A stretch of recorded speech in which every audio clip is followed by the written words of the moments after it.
Apologies for the month of radio silence. I had builders in the week this video was going to be like written and recorded and edited, and it disrupted things quite significantly. And then when I missed that scheduled deadline, I was just like, we've come this far. Cheeky month off. But don't worry, we are now back to regular scheduled programming, and we're finishing off the V for Vendetta run of videos. Quick refresher, what has this run been exactly? Well, in the first 2 books of the V for Vendetta series, I found the revolution that V inspires to be unbelievable, even with the legwork the story does to make it believable. The inept government, the superhuman abilities given to V.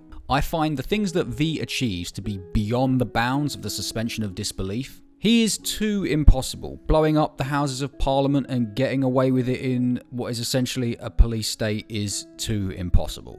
Blowing up the Old Bailey and getting away with it in a police state is too impossible. Murdering a bunch of high-profile figures and getting away with it in a police state is too impossible. Having what seems to be an infinitely big and yet equally unfindable secret hideout is too impossible.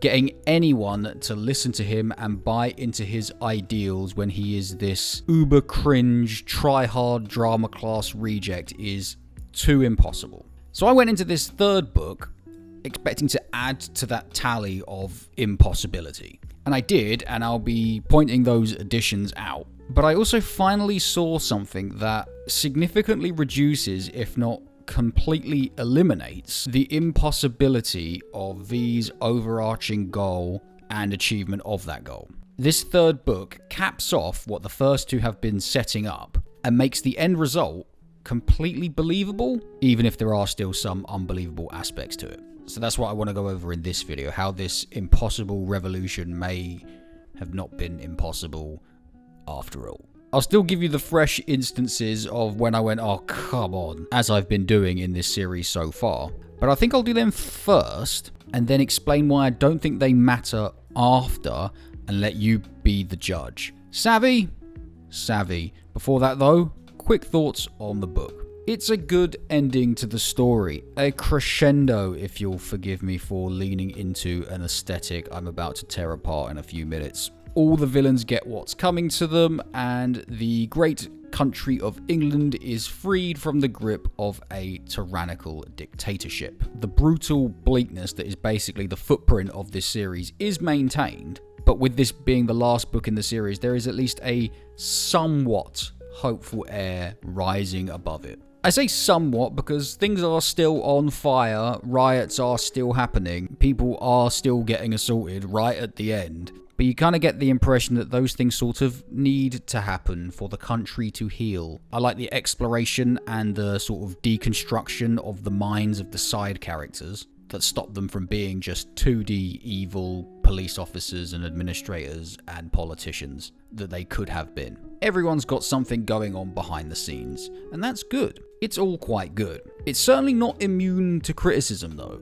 Our Scottish friend with the phonetic accent is back, and he's just as annoying and as hard to understand and as flow-killing as he was the last time he popped up. Seriously, if you're working with a printed medium, don't ever do this. Yeah, I know, everyone loves Hagrid, but I would argue that Hagrid is an irresponsible doofus who asks way too much of his friends and colleagues, puts them in harm's way, and is an overall net negative. Sorry, what were we talking about? I gushed in the previous 2 videos about the illustrations being great and a perfect match to the dark, atmospheric tone of the story. But an issue did pop up back then. It was sort of fine then, but it's sort of unignorable now. It's a little difficult to tell these guys apart. They're all just white guy in suit. Like, who dis?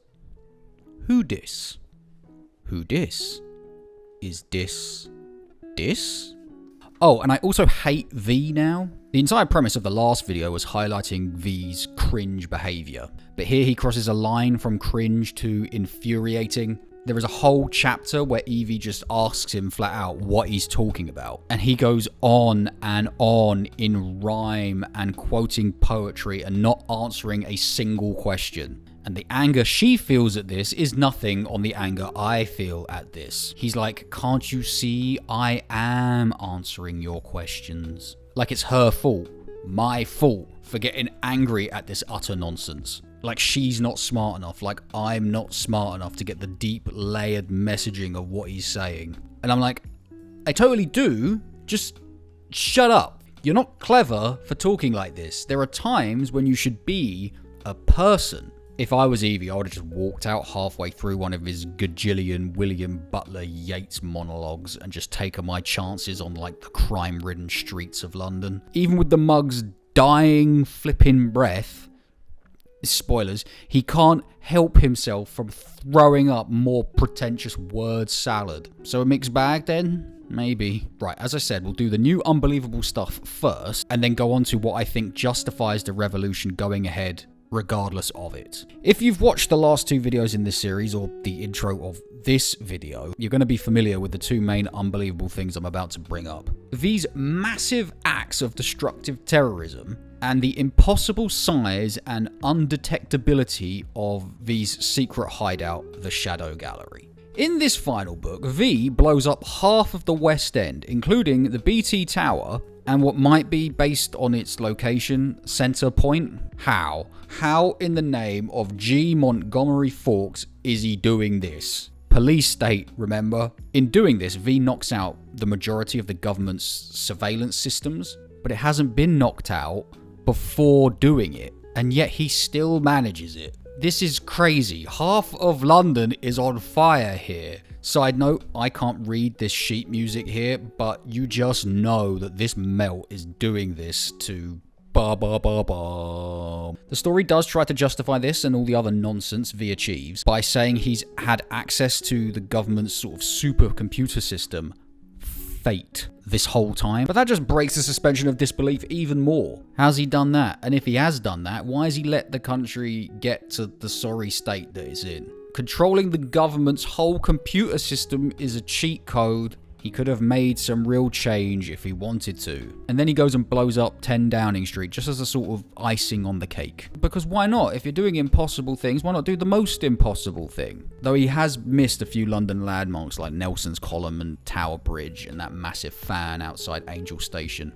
Now let's have a little walk around the Shadow Gallery. Remember, the Shadow Gallery is V's secret hideout, and keep in mind, as I'm listing off the impossible things in this hideout, that the police have been looking for him and his hideout for 2 years. V has a gymnasium, a full-scale replica of the Fate supercomputer system, a big room full of TVs, a science lab, a garden full of roses, a carousel, and a tube platform with train. That's a lot of massive things to have obtained and then hidden in dystopian London. That last thing I mentioned, the tube platform and the train, is actually very important because it is a subtle hint to the actual location of the hideout. Victoria Station. You didn't check Victoria? I know it's unused in the world of this story, but it ain't Sudbury Hill or Totteridge and Whetstone. It's Victoria. It is one of the biggest train stations in the whole country, and this totalitarian government bent on surveilling everything didn't check it. Are you for real? And the only reason a policeman finds it is because he goes off to the prison camp where V was experimented on and does a bunch of LSD to get into like the mindset of the guy he's trying to catch, and he comes out like, Victoria?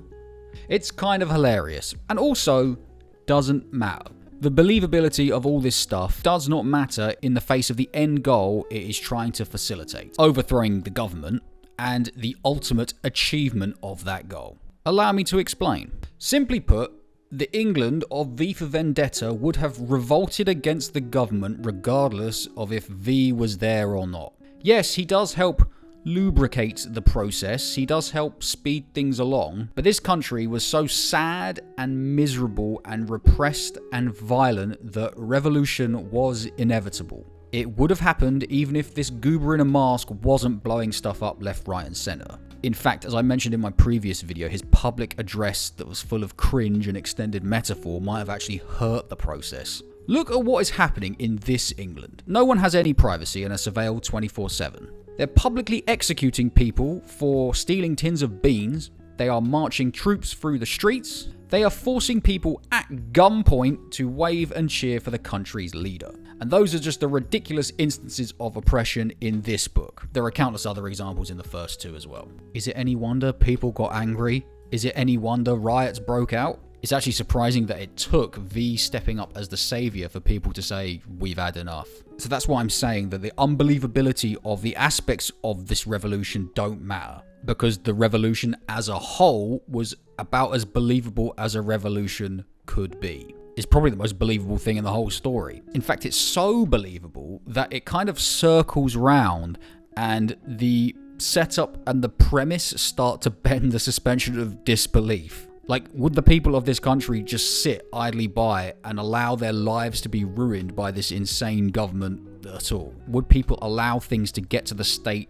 they are in at the beginning of the story? For a fascist dictatorship to work, you need to at least somewhat improve the living standards of the masses whom you don't want to riot, at least initially. People don't like having their freedoms taken away for nothing in return. This is something that the governments of the real world are going to learn, sooner rather than later, hopefully. Moral of the story, if you are running a country and you just so happen to be really bad at it, it is not a question of if the people you claim to be serving will rise up against you. It is a question of when. A poetry-loving numpty in a mask who can do impossible things is optional. He may or may not accompany that rising up. I'm hoping for the sake of my sanity that when it does inevitably happen in the real world, he does not. I don't want to be watching One Piece on the iPlayer and have my stream hijacked by some Burke talking about volcanoes and Vesuvius and vivisection. Hello, thanks a lot for getting to the end of the video. Like and subscribe. Apologies again for missing a whole month, but like, as I said, once the sort of the idea raised its head of just like not doing anything for 4 weeks, it was kind of hard to ignore. But we're back and we're better than ever. We're ready to go. And next week, 2 weeks time, we're on the fridge. Got a good idea. Should be fun. I think I'm going to start using the fridge for just talking about things I just want to talk about, because I've got another idea. I've got 2 other ideas following the next fortnight's video. Yes, I'll see you there.